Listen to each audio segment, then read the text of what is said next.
Iran supreme leader Khamenei మృతితో రగిలిపోతుంది. America ఒకవేళ చర్చలకు పిలుపునిచ్చినా చర్చలు లేవనే విధంగా ఇరాన్ పట్టుదలతో ఉంది. ఇంతకీ ఇరాన్ ధైర్యం ఏంటి? ఇరాన్ దగ్గర ఉన్న ఆయుధాలు ఏవి? వాటి ప్రత్యేకత ఏంటి అనేది ఇప్పుడు చర్చనీయాంశంగా మారింది.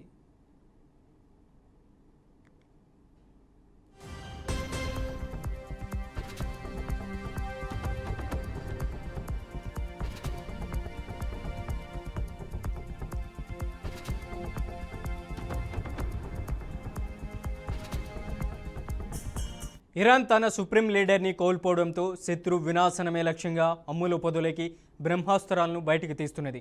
ఒక్కో ఆయుధం ఒక్కో ప్రత్యేకత ఉన్నది కావడమే కాకుండా ఎంతో గొప్పగా చెప్పుకునే ఐరన్ డోమ్ని సైతం అవలీలగా ఛేదించే శక్తి ఉండడంతో ఇజ్రాయెల్ ఆత్మరక్షణలో పడింది.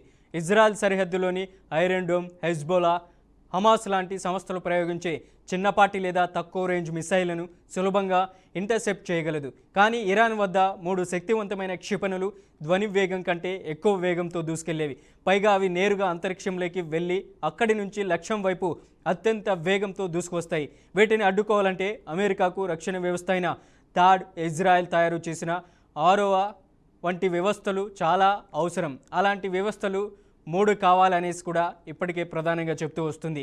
అయితే పదుల సంఖ్యలో ఒకేసారి ఒకే టార్గెట్ను లక్ష్యంగా చేసుకొని ప్రయోగిస్తే మాత్రం ఎయిర్ డిఫెన్స్ పనిచేయలేదు. ఇరాన్ ఇప్పుడు ఇదే పనిని చేస్తుంది. సోమవారం ప్రయోగించిన క్షిపణిలో అత్యంత శక్తివంతమైనది పతా-2. దీంతో పాటు ఖాదర్, ఖైబర్ మిసైళ్లు కూడా ఇరాన్ దగ్గర ఉన్నాయి. ఇక ఇరాన్ యొక్క అత్యంత శక్తివంతమైన ఆయుధాలు పతా-2. అలాగే అరబిక్, పర్షియన్ భాషలలో పతా అంటే విజేత అని అర్థం. ఇరాన్ విప్లవ దళాలు జూన్ 2023లో మొదటి వెర్షన్, నవంబర్ 2023లో రెండవ వెర్షన్ను ప్రదర్శించాయి. ఇది కేవలం సాధారణ క్షిపణి మాత్రమే కాదు, దీనిని హైపోర్నిక్స్ గ్లైడ్ వెహికల్ అని పిలుస్తారు. ఇది ధ్వని కంటే 13 నుంచి 15 రెట్ల వేగంతో ప్రయాణించగలదు.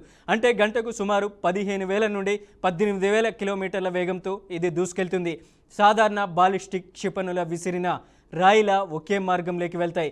కానీ పతా-2 గాలిలో తన దిశను మార్చుకోగలదు. అంటే తనకు ఎదురుగా ఏదైనా క్షిపణి వస్తే దానిని దాటుకొని వెళ్లేందుకు ప్రయత్నిస్తుంది. దిశను మార్చుకునే శక్తి ఉండటం వల్ల దీనిని రాడర్లుగా గుర్తించడం, అడ్డుకోవడం చాలా కష్టం. దీని పరిధి సుమారు 1400 కిలోమీటర్లు.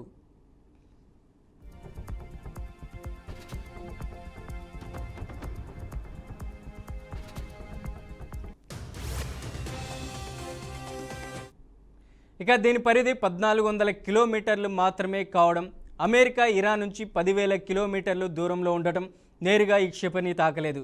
కానీ మిడిల్ ఈస్ట్లో ఉన్న అమెరికా సైనిక స్థావరాలను, ఉదాహరణకు ఖాతర్, కువైట్, బెహ్రైన్లలో ఉన్నవి, ఇది సులభంగా చేరుకోగలదు.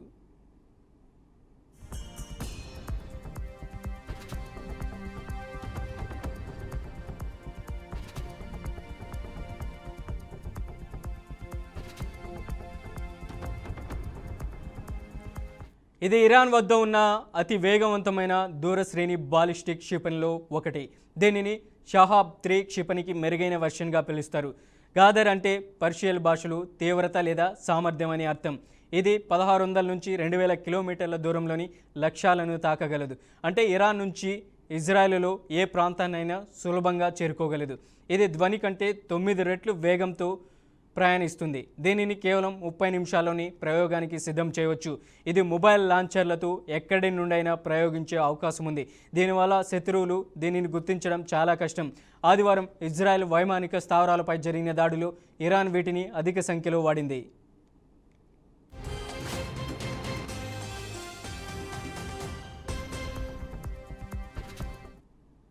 ఇది ఇరాన్ వద్ద ఉన్న అత్యంత బరువైన శక్తివంతమైన క్షిపణి. దీనిని 2023లో ఆవిష్కరించారు. ఖైబర్ అనేది చారిత్రాత్మక యుద్ధానికి చిహ్నం.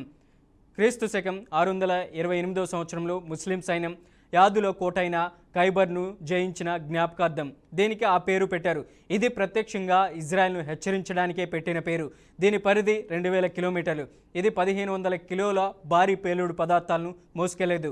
ఇది ఇరాన్ వద్ద ఉన్న ఇతర క్షిపణుల కంటే చాలా ఎక్కువ విధ్వంసాన్ని కలిగిస్తుంది. ఇందులో ప్రత్యేకత ఏమిటంటే లిక్విడ్ ఫ్యూయల్ ఇంజిన్ ఉన్నప్పటికీ దీనిని భూగర్భ గిడ్డంగిలో సంవత్సరాల తరబడి నిల్వ ఉంచవచ్చు. ఇది గాలిలో తన దిశను మార్చుకోగలదు, తద్వారా శత్రువుల రాడర్ల నుండి తప్పించుకోగలదు. తాజాగా ఇజ్రాయెల్లోని భూగర్భ సైనిక కేంద్రాలను అలాగే బంకర్లను ధ్వంసం చేయడానికి ఇరాన్ ఈ క్షిపణులను ప్రయోగించింది. Sammy Davis, that's an interesting guy. Where is Sammy Davis? We have a big story here, Sammy. You've heard that all your life, I'll bet, huh? And Edward Byers, stand up, please.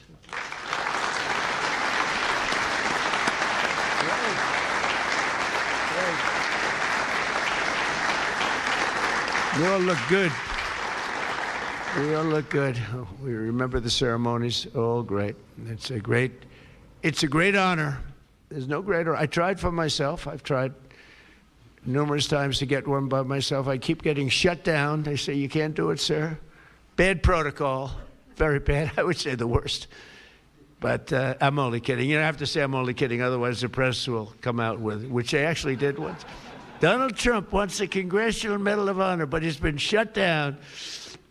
But now you are brave, amazing people.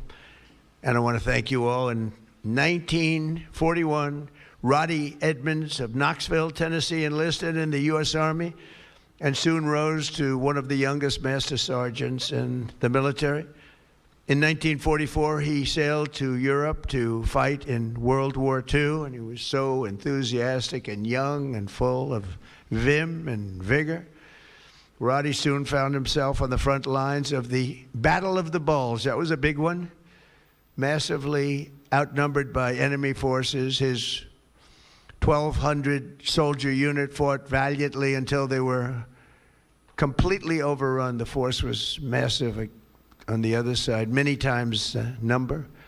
After a 4-day death march, one that was covered very well by the history books, through bitter cold, they were put into a German POW camp.